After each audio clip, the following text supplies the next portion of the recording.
Que bom que você chegou até aqui. Sinta-se uma pessoa abençoada. Você também pode ajudar a levar esta mensagem a outras pessoas. Compartilhe este vídeo em seus grupos de mensagens. Deixe seu comentário. E não se esqueça, deixe seu like. Gratidão. O desejado de todas as nações. Capítulo 22. Prisão e morte de João Batista. João Batista fora o primeiro a anunciar o reino de Cristo e foi também o primeiro a sofrer.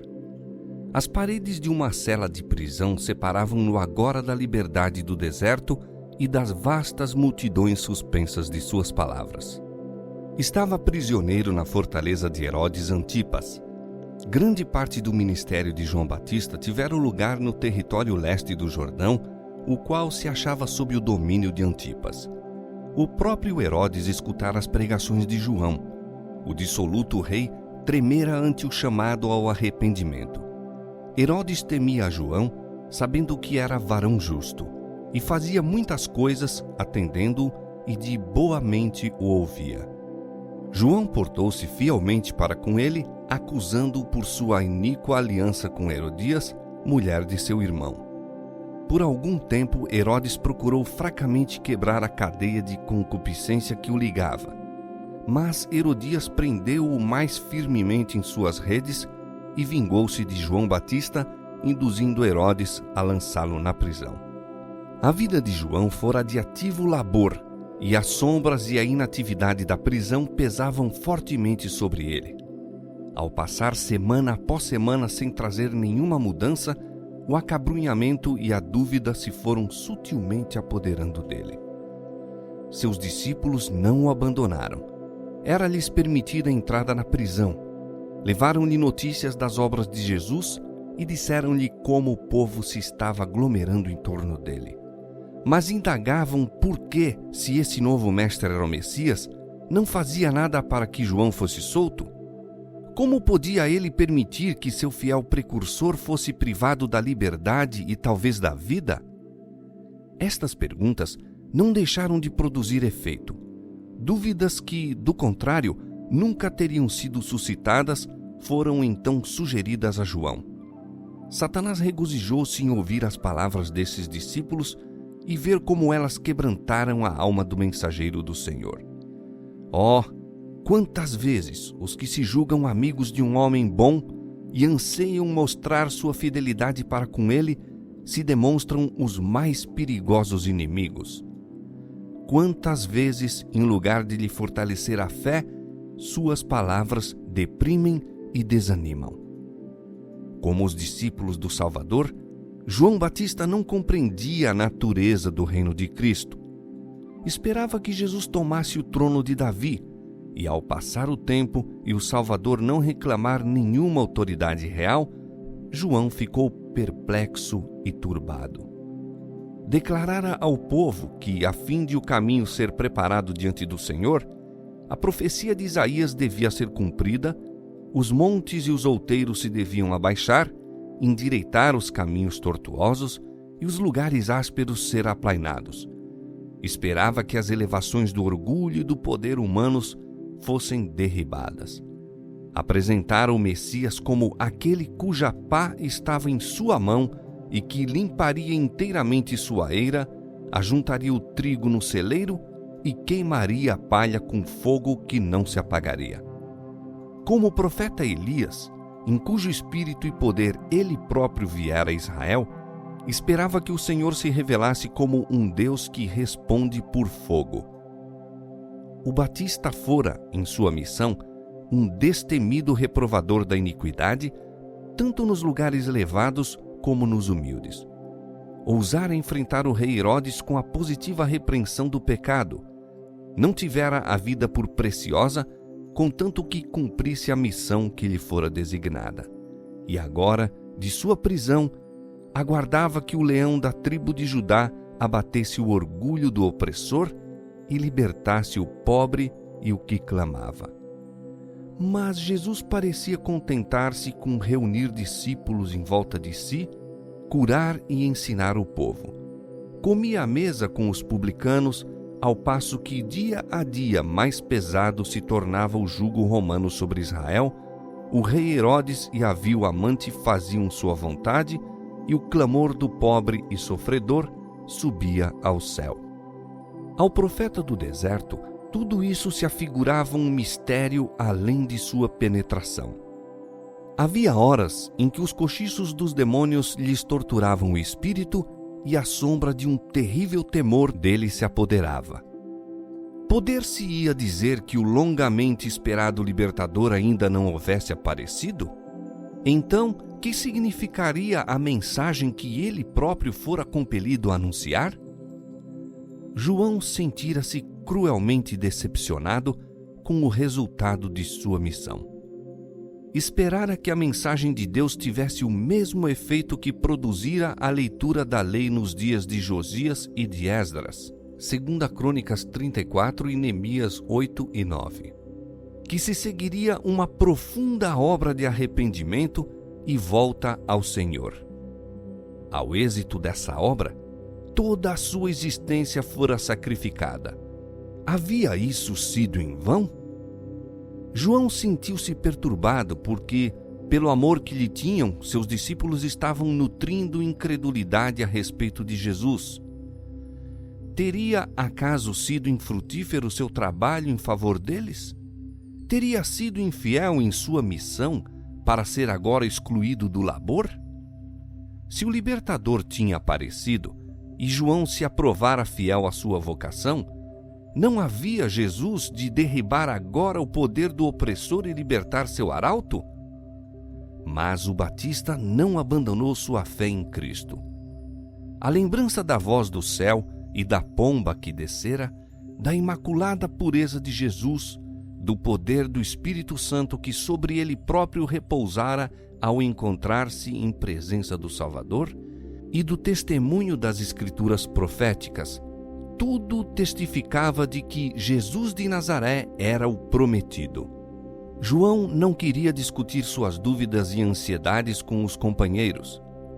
Decidiu enviar mensageiros a indagar de Jesus. Isso confiou a 2 de seus discípulos, esperando que uma entrevista com o Salvador lhes confirmaria a fé e traria certeza a seus irmãos. João ansiava uma palavra de Cristo proferida diretamente a ele.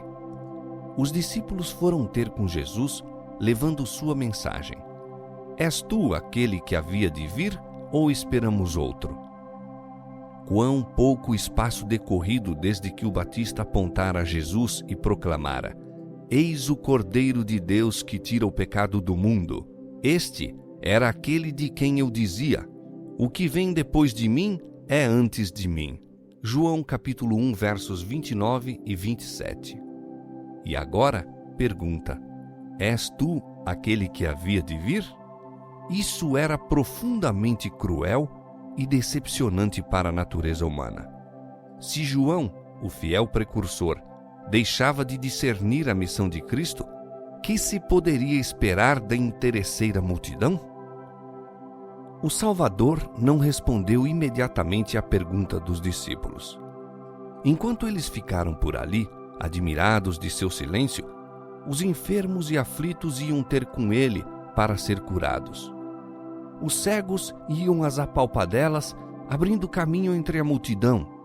Doentes de todas as classes, alguns buscando conseguir por si mesmos passagem, outros conduzidos pelos amigos, comprimiam-se todos ansiosos de chegar à presença de Jesus. A voz do poderoso médico penetrava o ouvido surdo. Uma palavra, um toque de sua mão abria os olhos cegos à contemplação da luz do dia, das cenas da natureza, do rosto dos amigos e do semblante do libertador. Jesus repreendia a moléstia e expulsava a febre. Sua voz chegava aos ouvidos dos moribundos e erguiam-se com saúde e vigor. Paralisados, possessos obedeciam-lhe a voz, desaparecia-lhes a loucura e o adoravam. Ao mesmo tempo que lhes curava as doenças, ensinava o povo. Os pobres camponeses e trabalhadores, evitados pelos rabis como imundos, rodeavam-o de perto e ele dizia as palavras de vida eterna. Assim se passou o dia, os discípulos de João vendo e ouvindo tudo. Por fim, Jesus os chamou a si, pediu-lhes que fossem e dissessem a João o que haviam testemunhado, acrescentando: Bem-aventurado é aquele que se não escandalizar em mim. A prova de sua divindade mostrava-se na adaptação da mesma às necessidades da humanidade sofredora. Sua glória revelava-se na complacência que tinha para com nossa baixa condição. Os discípulos levaram a mensagem e foi o suficiente. João recordou a predição concernente ao Messias. O Senhor me ungiu para pregar boas novas aos mansos, enviou-me a restaurar os contritos de coração, a proclamar liberdade aos cativos e abertura de prisão aos presos, a apregoar o ano aceitável do Senhor. Isaías 61, 1 e 2. As obras de Cristo não somente manifestavam que ele era o Messias, mas mostravam a maneira por que seu reino havia de ser estabelecido. A João revelara-se a mesma verdade que se desvendara a Elias no deserto. Um grande e forte vento fendia os montes e quebrava as penhas diante da face do Senhor, porém o Senhor não estava no vento. E depois do vento, um terremoto. Também o Senhor não estava no terremoto. E depois do terremoto, um fogo. Porém, também o Senhor não estava no fogo. 1 Reis capítulo 19, versos 11 e 12. E depois do fogo, o Senhor falou ao profeta por uma voz mansa e delicada. Assim Jesus devia fazer sua obra, não com o choque das armas, nem a subversão dos tronos e reinos, mas falando ao coração dos homens por uma vida de misericórdia e sacrifício. O princípio da própria vida do Batista, a abnegação, era o princípio do reino do Messias. João bem sabia quão estranho era tudo isso aos princípios e esperanças dos guias de Israel. Aquilo que, para ele, era convincente testemunho da divindade de Cristo, não seria prova nenhuma para eles. Estavam aguardando um Messias que não fora prometido. João viu que a missão do Salvador só podia granjear deles ódio e condenação. Ele, o precursor, não estava senão bebendo do cálice que o próprio Cristo havia de esgotar até as fezes. As palavras do Salvador, bem-aventurado é aquele que se não escandalizar em mim, eram uma branda repreensão a João. Não foi debalde para ele. Compreendendo mais claramente agora a natureza da missão de Cristo, entregou-se a Deus para a vida e para a morte, segundo melhor conviesse aos interesses da causa que amava. Depois da partida dos mensageiros, Jesus falou ao povo a respeito de João. O coração do Salvador dilatou-se em simpatia para com a fiel testemunha, agora sepultada na prisão de Herodes. Não deixaria que o povo concluísse que Deus havia abandonado João ou que sua fé falecera no dia da prova. Que fostes ver no deserto? Disse. Uma cana agitada pelo vento? As altas canas que cresciam ao lado do Jordão, agitando-se a cada brisa, eram apropriadas representações dos rabis que se haviam constituído críticos e juízes da missão do Batista. Eles pendiam nesta e naquela direção, segundo os ventos da opinião popular. Não se queriam humilhar para receber a penetrante mensagem do Batista, todavia, por temor do povo, não tinham ousado opor-se abertamente à sua obra. O mensageiro de Deus, porém, não era de espírito assim covarde. As multidões reunidas em torno de Cristo tinham testemunhado a obra de João. Haviam-lhe escutado a destemida repreensão do pecado. Aos fariseus, cheios de justiça própria, aos sacerdotes saduceus, ao rei Herodes e sua corte, príncipes e soldados, publicanos e camponeses, a todos falara João com igual franqueza. Não era uma cana trêmula, agitada pelos ventos do louvor ou preconceitos humanos. Na prisão, foi em sua lealdade para com o Senhor e seu zelo pela justiça o mesmo que ao pregar a mensagem de Deus no deserto. Em sua fidelidade aos princípios, era firme como a rocha. Jesus continuou: Sim, que fostes ver? Um homem ricamente vestido? Os que trajam ricamente estão na casa dos reis. João fora chamado a reprovar os pecados e excessos de seu tempo, e seu singelo vestuário e vida abnegada estavam em harmonia com seu caráter e missão.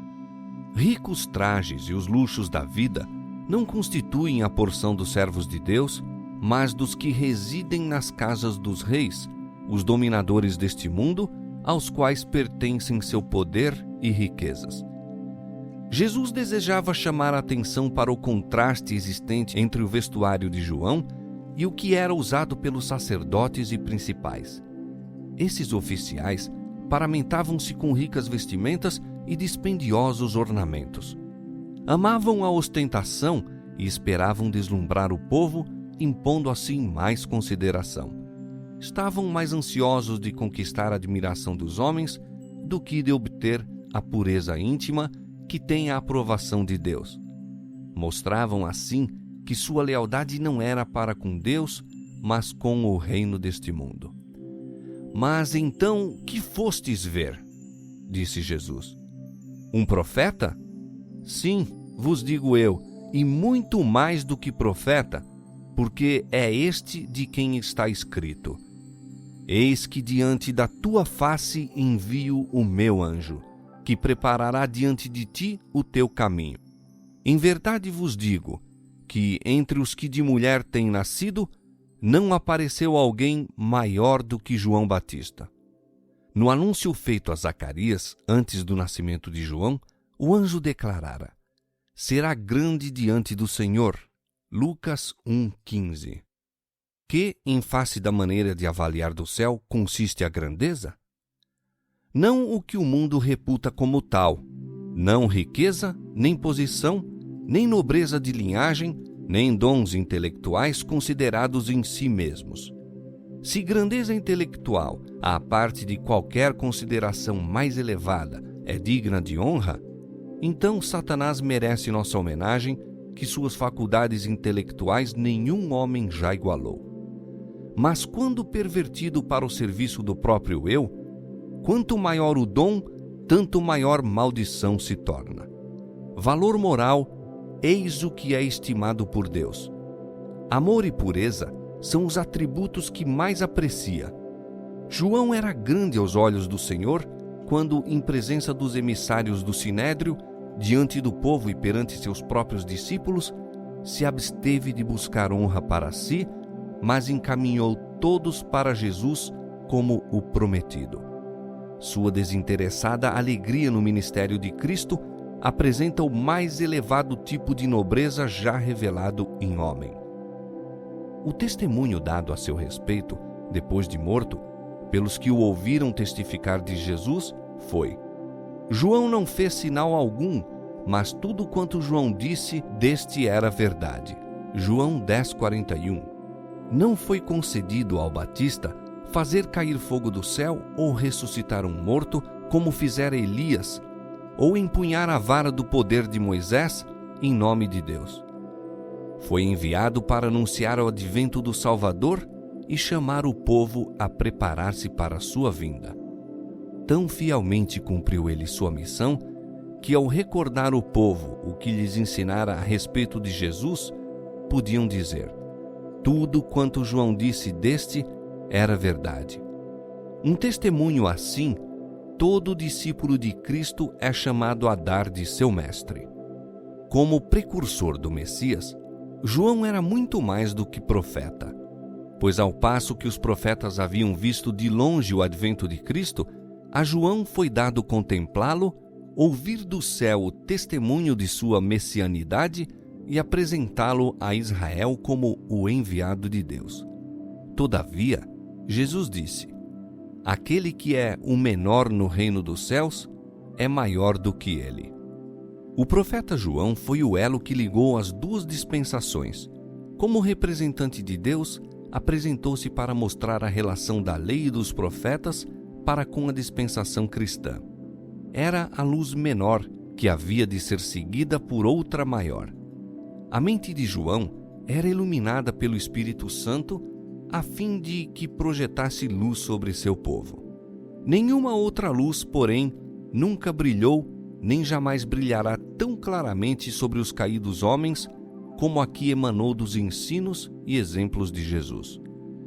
Cristo e sua missão, segundo eram tipificados nos sacrifícios simbólicos, não foram compreendidos senão muito vagamente.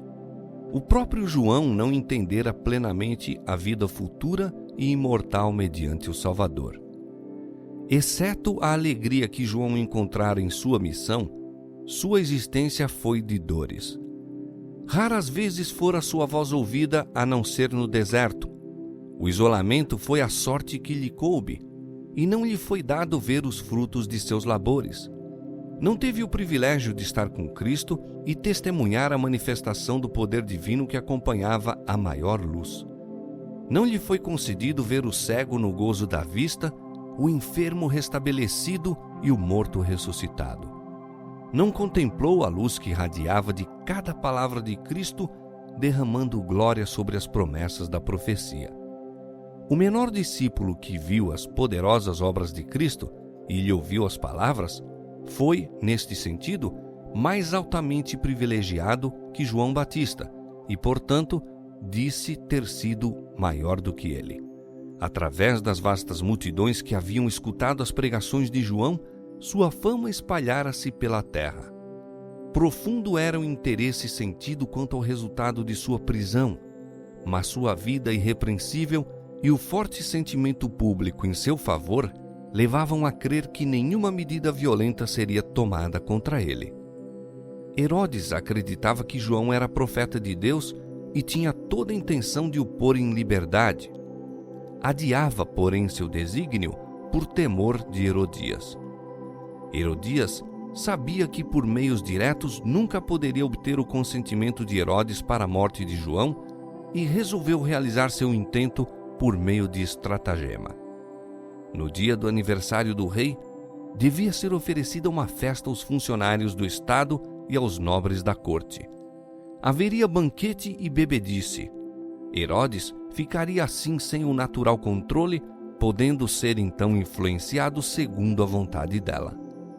Ao chegar o grande dia e estar o rei se banqueteando e bebendo com seus grandes, Herodias mandou sua filha à sala do banquete para dançar a fim de entreter os convivas.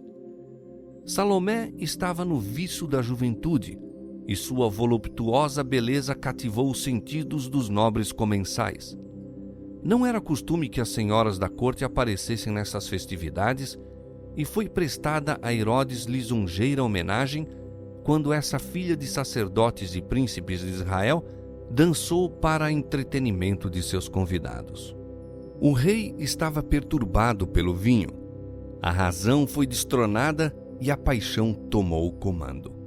Viu unicamente a sala de prazer, com os divertidos hóspedes, a mesa do banquete, o vinho cintilante, o brilho das luzes e a jovem que dançava diante dele. No impulso do momento, desejou fazer qualquer exibição que o exaltasse acima dos grandes do reino. Com juramento, prometeu dar à filha de Herodias, fosse o que fosse que ela pedisse, até mesmo a metade do reino. Salomé correu para a mãe a fim de saber o que devia pedir. A resposta estava pronta: a cabeça de João Batista.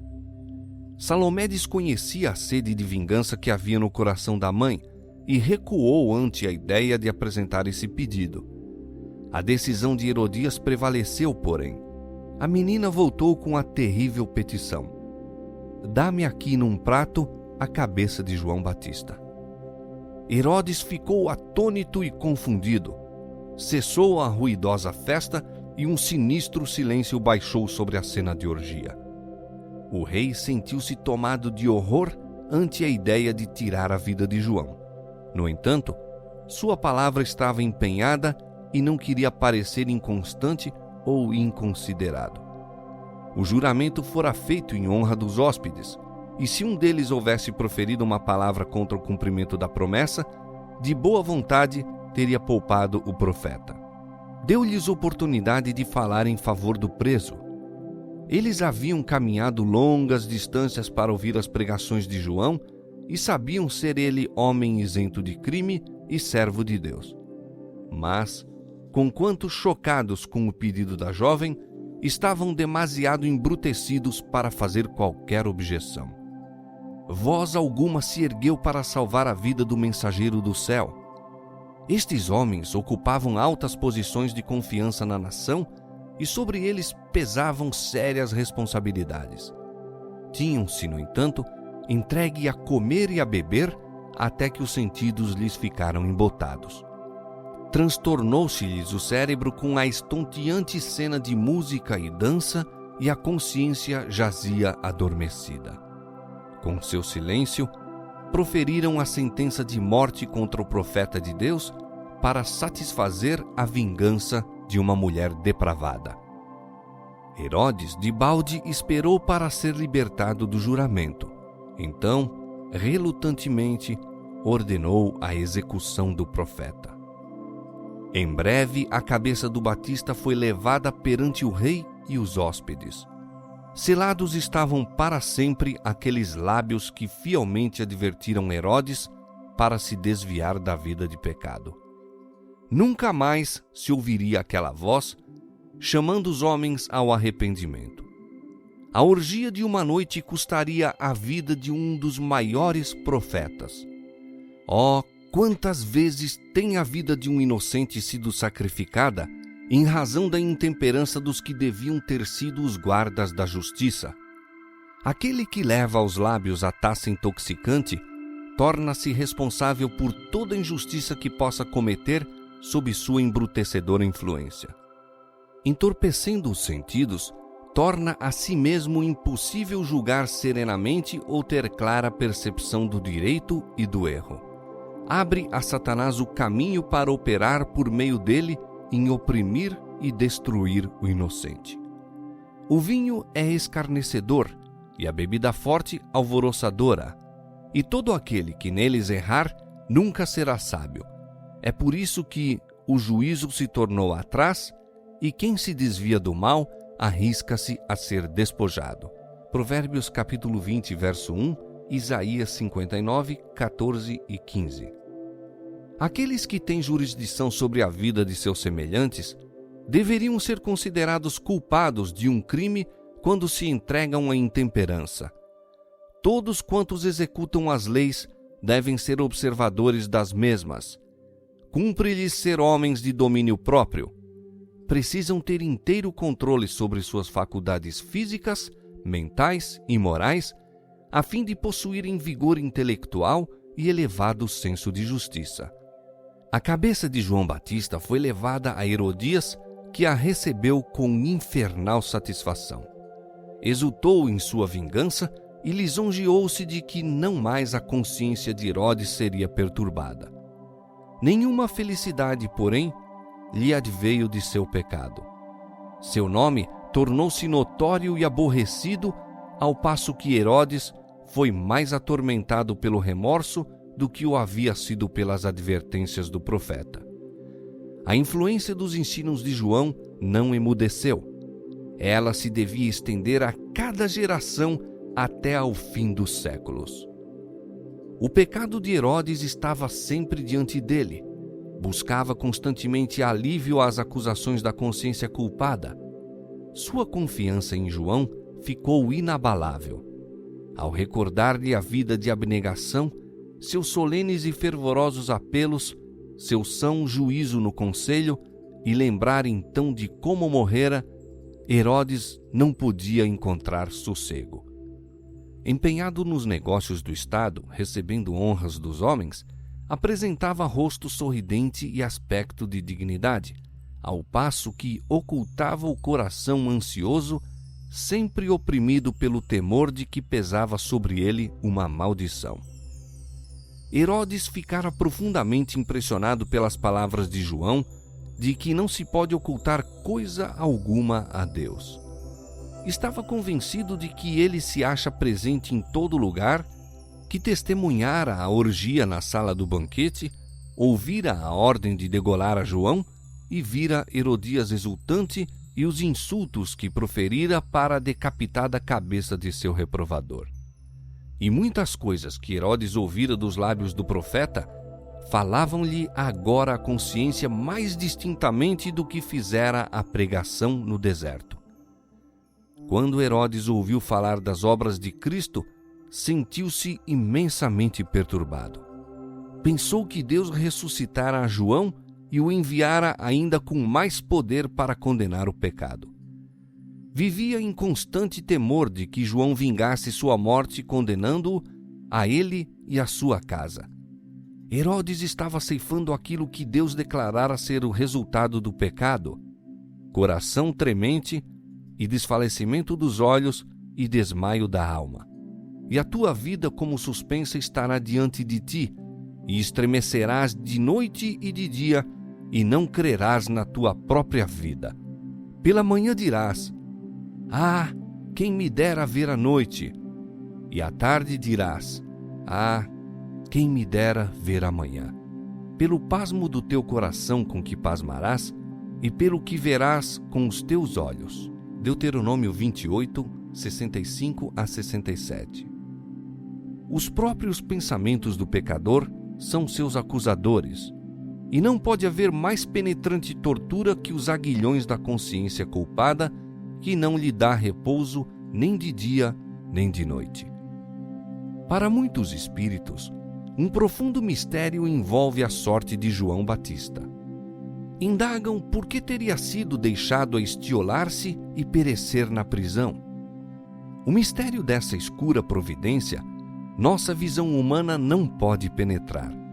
Não poderá, no entanto, nunca abalar nossa confiança em Deus quando nos lembramos de que João nada mais foi do que um participante dos sofrimentos de Cristo. Todos quantos o seguem hão de cingir a coroa do sacrifício. Serão indubitavelmente mal compreendidos pelos egoístas e se tornarão alvo dos ferozes assaltos de Satanás. Esse princípio de abnegação é que seu reino se propôs destruir e guerreá-lo-á onde quer que se manifeste. A infância, juventude e varonilidade de João caracterizaram-se pela firmeza e poder moral. Quando sua voz se fizera ouvir no deserto, dizendo: preparai o caminho do Senhor, endireitai as suas veredas, Mateus 2:2. Satanás temeu pela segurança de seu reino. A culpabilidade do pecado era revelada de tal maneira que os homens tremiam. Foi despedaçado o poder de Satanás sobre muitos que lhe haviam estado sob o controle. Ele fora incansável em procurar afastar o Batista de uma vida de incondicional submissão a Deus. Fracassara, porém. E fracassara igualmente quanto a Jesus. Na tentação do deserto, Satanás fora derrotado e grande havia sido seu furor. Decidira agora causar dor a Cristo, ferindo a João. Aquele a quem não conseguia instigar ao pecado, havia de causar sofrimento. Jesus não se interpôs para livrar seu servo. Sabia que João havia de suportar a prova. De boa vontade, teria o Salvador ido ter com João para, com sua presença, aclarar-lhe as sombras do cárcere. Mas não se devia colocar nas mãos dos inimigos e pôr em perigo sua própria missão. Com prazer teria libertado seu fiel servo, mas por amor de milhares que haveriam em anos posteriores de passar da prisão para a morte, João devia beber o cálice do martírio. Ao haverem os seguidores de Jesus de definhar em solitárias celas, ou perecer pela espada e pela tortura, ou na fogueira, aparentemente abandonados de Deus e do homem, que esteio não lhes teria ao coração o pensamento de que João Batista, de cuja fidelidade o próprio Cristo dera testemunho, passara por idêntica experiência. Foi permitido a Satanás abreviar a vida terrena do mensageiro de Deus, Mas aquela vida que está escondida com Cristo em Deus, Colossenses 3:3, o destruidor não podia atingir. Exultou por haver ocasionado aflição a Jesus, mas fracassara em vencer a João. A morte em si mesma apenas o colocara para sempre além do poder da tentação. Nessa contenda, Satanás estava revelando o próprio caráter. Manifestou, em presença do expectante universo, sua inimizade para com Deus e o homem. Conquanto nenhum miraculoso livramento fosse proporcionado a João, ele não fora abandonado. Tivera sempre a companhia dos anjos celestiais que lhe abriram as profecias concernentes a Cristo e as preciosas promessas da Escritura. Estas foram seu sustentáculo, como haviam de ser do povo de Deus nos séculos por vir. A João Batista, como aos que vieram depois dele, foi dada a segurança: eis que estou convosco todos os dias, até a consumação dos séculos. Mateus 28:20. Deus nunca dirige seus filhos de maneira diversa daquela porque eles próprios haveriam de preferir ser guiados, se pudessem ver o fim desde o princípio e perscrutar a glória do desígnio que estão realizando como colaboradores seus.